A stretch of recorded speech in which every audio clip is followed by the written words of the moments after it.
Hello students, आज हम aromatic heterocyclics के अंतर्गत consequence of bond angle strain in small ring heterocyclics पढ़ने जा रहे हैं। क्योंकि पिछली क्लास में हमने बॉन्ड एंगल स्ट्रेन देखा था 3 मेंबर्ड हेट्रोसाइक्लिक रिंग में और 4 मेंबर्ड हेट्रोसाइक्लिक रिंग में। अब हम पढ़ने जा रहे हैं कि इनके प्रभाव क्या पड़ते हैं जब भी हम बॉन्ड एंगल स्ट्रेन देखते हैं 3 में या 4 मेंबर में। Bond angle strain in small rings heterocycles account for their chemical reactivity and therefore small ring heterocycles undergo ring opening reactions more readily than the normal rings. ये इस bond angle strain के कारण इनकी reactivity बढ़ जाती है और साथ में ये नॉर्मली रिंग ओपनिंग रिएक्शंस की तरफ ज़्यादा बढ़ते हैं अपेक्षाकृत नॉर्मल रिंग्स की अपेक्षा। मतलब अगर ये 3 मेंबर हेट्रोसाइक्लिक रिंग है 3 मेंबर्ड या 4 मेंबर, तो नॉर्मल रिंग्स की अपेक्षा ये आसानी से खुलना पसंद करते हैं। The effect of bond angle strain can be visualised well in their structure. और ये स्ट्रेन के जो प्रभाव है वो हम बहुत सी चीज़ों में देखते हैं और इनके स्ट्रक्चर के अंदर भी हम सीधे सीधे दिखाई देता है, विजुअलाइज किया जाता है। फॉर एग्जाम्पल, अब इस चीज़ को हमने IR स्पेक्ट्रा करके नोट कैसे किया। IR करने पे bond angle strain effect the frequency of vibration and causes relatively larger shift to the higher frequency. देखा गया अगर बॉन्ड एंगल स्ट्रेन है तो हमारे वाइब्रेशंस की फ्रीक्वेंसीज जो है वो लार्जर या हायर फ्रीक्वेंसी हायर फ्रीक्वेंसी की तरफ शिफ्ट हो जाती है। इस इन small ring heterocyclic CH stretching vibrations, carbon और हाइड्रोजन को स्ट्रेचिंग वाइब्रेशंस होते हैं IR स्पेक्ट्रा में। These are moved to higher frequency, ये लगभग 3000 to 3080 सेंटीमीटर इनवर्स की तरफ खिसक जाती है as compared to the unstrained molecules and the CH stretching frequency decreases with increasing ring size. अगर साइज रिंग का कम है तो ये शिफ्टिंग कम होती है अपेक्षाकृत, तब the CH stretching frequency decreases with increasing the ring size. और जैसे जैसे साइज बढ़ता जाता है, फॉर एग्जाम्पल एजिटिडीन का एग्जाम्पल ले तो एजिटिडीन 3 मेंबर है तो मोर रिएक्टिविटी है, ज़्यादा रिंग स्ट्रेन है, इसलिए इसका जो वैल्यू है IR स्पेक्ट्रा की वो 3047 सेंटीमीटर इनवर्स है। पर यही रिंग अगर 3 से हम 4 की तरफ बढ़ा दें, एजिटिडीन बना दें, तो इसके अंदर फ्रीक्वेंसी हम देखते हैं हायर फ्रीक्वेंसी से थोड़ा लोअर फ्रीक्वेंसी 2966 सेंटीमीटर इनवर्स की तरफ खिसक जाती है। Similarly oxygen containing 3 membered ring है oxirane 3552 centimetre and ऑक्सीटेन 4 membered species है जिसका 2928 सेंटीमीटर इनवर्स है। यानी देखने को वही हम देख रहे हैं, क्राइटेरिया दिखाई दे रहा है कि स्ट्रेचिंग फ्रीक्वेंसी घट जाती है C और H स्ट्रेचिंग फ्रीक्वेंसी जब भी साइज बढ़ता जाता है। सल्फर कंटेनिंग 3 मेंबर्ड थायरेन 3047, थाइएटेन जो है 2959 सेंटीमीटर्स। यानी कुल मिला के IR स्पेक्ट्रा से हम ये बता सकते हैं कि वाकई 3 मेंबर्ड और 4 मेंबर्ड स्पीशीज़ के अंदर जो है रिंग स्ट्रेन के कारण जो फ्रीक्वेंसी हायर वेवलेंथ की तरफ बढ़ती है वो 4 मेंबर्ड 3 बढ़ती तो है, पर 3 से अगर 4 की तरफ जाए तो ये थोड़ा कम हो जाती है। The bond angle in small angle rings is substantially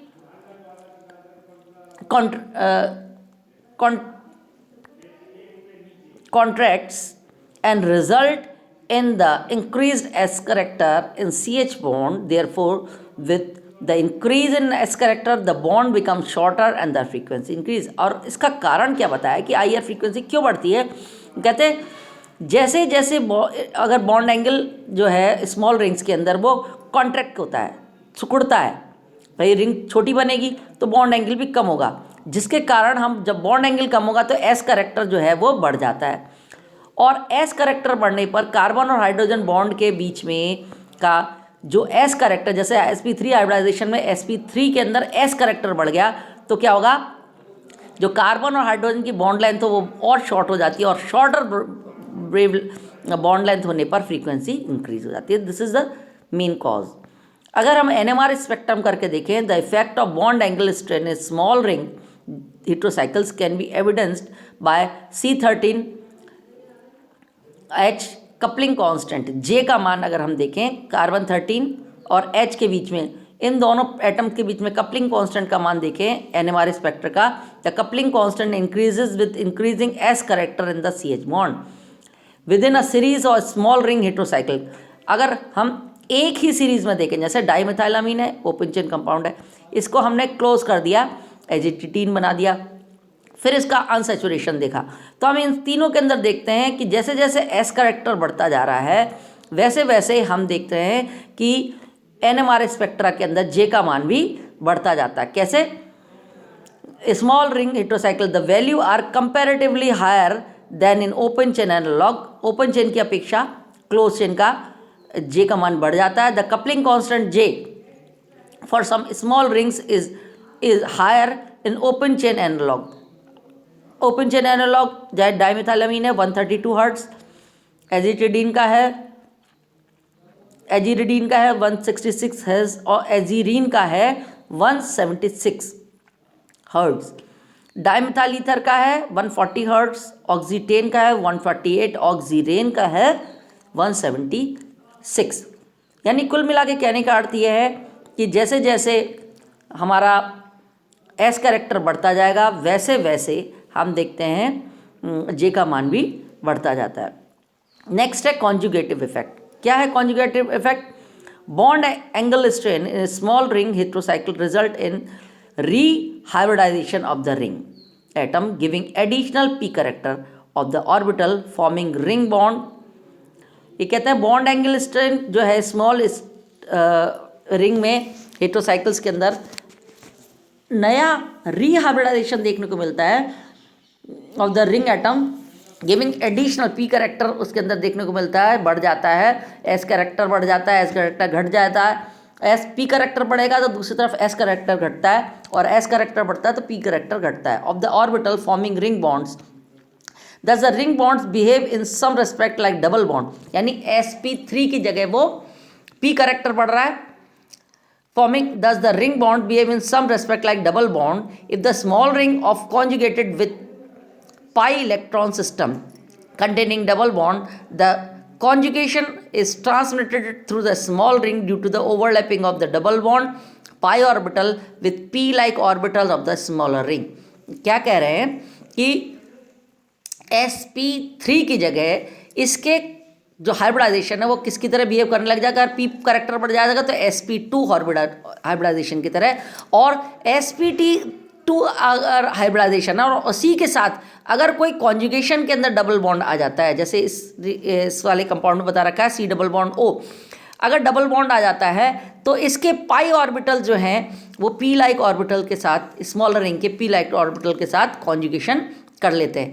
the transmission of conjugation through the small heterocyclic ring can be evidenced as the pi maximum appears at high wavelength in the UV absorption spectra of substituted एजिरिडीन। उनका कहने का अर्थ है सिर्फ इसको दिखाने के लिए हम देखते हैं कि जब भी हम इसका UV स्पेक्ट्रा देखते हैं तो लैम्डा मैक्सी का मान का जो है वो हायर वेवलेंथ की तरफ, क्योंकि हमें पता है UV स्पेक्ट्रा के अंदर कॉन्जुगेशन बढ़ता है तो हमारा लैम्डा मैक्सिमम का मान भी बढ़ता है। देखो इसके अंदर कार्बन के पास C डबल बॉन्ड ORH लगा है, PH लगा है। इस कार्बन का अगर sp2 टाइप का हाइब्रिडाइजेशन की तरह बिहेव कर रहा है तो ये कॉन्जुगेशन किसके साथ हो जाता है, कार्बन और कार्बन के बीच में डबल बॉन्ड है तो ये जो डबल बॉन्ड के इलेक्ट्रॉन्स हैं वो कार्बन के जो p इलेक्ट्रॉन की तरह बिहेवियर उसमें वही माइग्रेट कर देते हैं, रेजोनेट करते हैं पाई इलेक्ट्रॉन, जिसके कारण लैम्डा मैक्सिमम का मान बढ़ जाता है। नेक्स्ट है basicity. Aziridine itself is less basic than aliphatic secondary अमीन।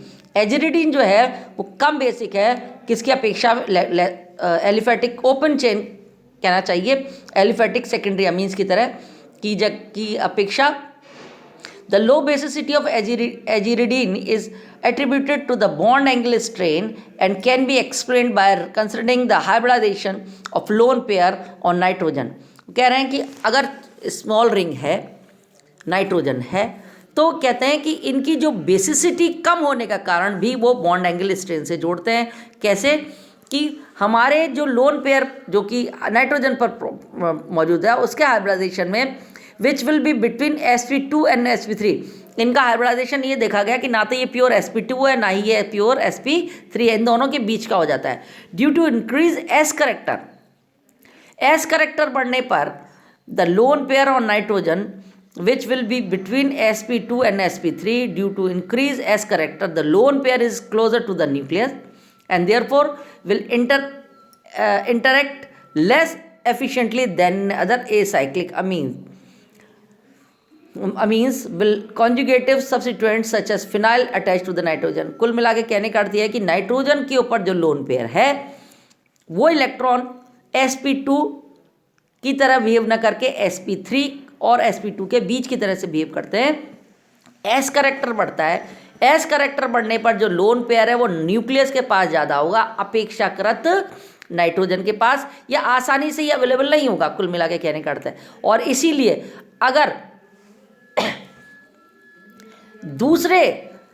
अगर इसके साथ कोई दूसरा ऐसा सिस्टम जुड़ा हुआ है जो जैसे कि फिनाइल ग्रुप जुड़ा हुआ है नाइट्रोजन के साथ, तो वो उसको ये आसानी से ये अवेलेबल नहीं होगा कॉन्जुगेटिव इफेक्ट के कारण। जैसे कि इसी के अंदर देख लो, जैसे पीएच है, ये पीएच पे जो डबल बॉन्ड है इस पर ये सपोज नाइट्रोजन पे आर है, नाइट्रोजन पे आर की जगह पीएच होगा तो ये इलेक्ट्रॉन्स आसानी से दिए नहीं जाएंगे और फिनाइल जो अटैच्ड है नाइट्रोजन पे इनके लिए अवेलेबल नहीं होगा, कॉन्जुगेटिव इफेक्ट इसमें देखने को नहीं मिलेगा। इसलिए हम देखते हैं अगर ये अपने इलेक्ट्रॉन को डोनेट नहीं कर पा रहा है तो इसका बेसिक कैरेक्टर भी कम हो जाता है।